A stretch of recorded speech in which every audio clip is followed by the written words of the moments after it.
নমস্কার সবাইকে। আজকে আপনাদের সাথে একটা শাহি পোলাওয়ের রেসিপি শেয়ার করছি। আর এতে আমি কোনো অনিয়ন গার্লিক ইউজ করিনি।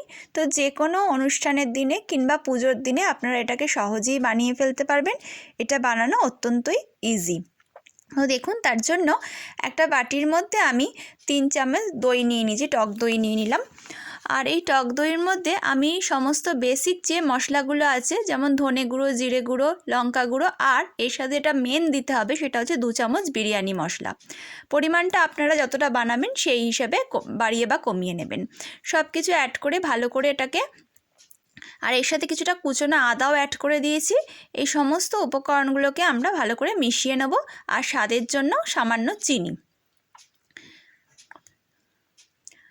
এবার খানিকটা সাদা তেল আমি এখানে অ্যাড করেছি, আর এর মধ্যে পনিরগুলোকে দিয়ে ভালো করে ভেজে রেখে দিচ্ছি।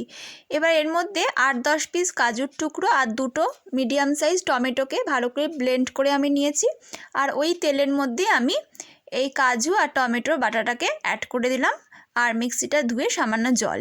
ভালো করে যখন এটা তেল ছাড়তে শুরু করবে, তখন গ্যাসের ফ্লেমটাকে একদম লো করে দেবেন, কেন এই দইয়ের মিশ্রণটা এখন এই সময় আমরা অ্যাড করব, নয়তো দইটা ফেটে যেতে পারে।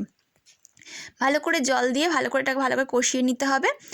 আর কিছু কড়াইশুঁটি আমি ছাড়িয়ে রেখেছিলাম, কড়াইশুঁটিটাকে আমি 2 স্টেজে অ্যাড করব। এই সময় খানিকটা কড়াইশুঁটি আমি অ্যাড করে নিলাম। আর ভালো করে মিশিয়ে দেওয়ার পর খানিকটা চাল আমি ধুয়ে রেখেছিলাম, তো সেই চালটাকে, এখানে 1 বাটি চাল আমি ইউজ করেছি।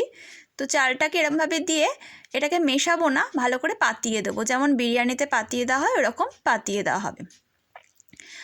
আর এরপরে যে কড়াইশুঁটিটা বাঁচিয়ে রেখেছিলাম, সেই কড়াইশুঁটিটা আমি এই স্টেজে অ্যাড করে দিলাম। আর ওপর থেকে ভাজা যে পনিরগুলো সেগুলো অ্যাড করে দিচ্ছি। এরমভাবে কড়াইশুঁটি অ্যাড করলে কড়াইশুঁটির নিচের কড়াইশুঁটিগুলো ভালো মতো কুক হয়ে যাবে, আর উপরের কড়াইশুঁটিগুলো একটু শক্ত থাকবে। আর আমি এখানে 1 বাটি পরিমাণ চাল নিয়েছি, তো সেই হিসাবে দ্বিগুণ জল এখানে অ্যাড করে দিলাম। এটাকে আবার ঢাকা দিয়ে রেখে দিতে হবে লো ফ্লেমে। দেখুন, খানিকটা জল পুরোই প্রায় শুকিয়ে এসছে, সামান্য জল এখনও রয়েছে।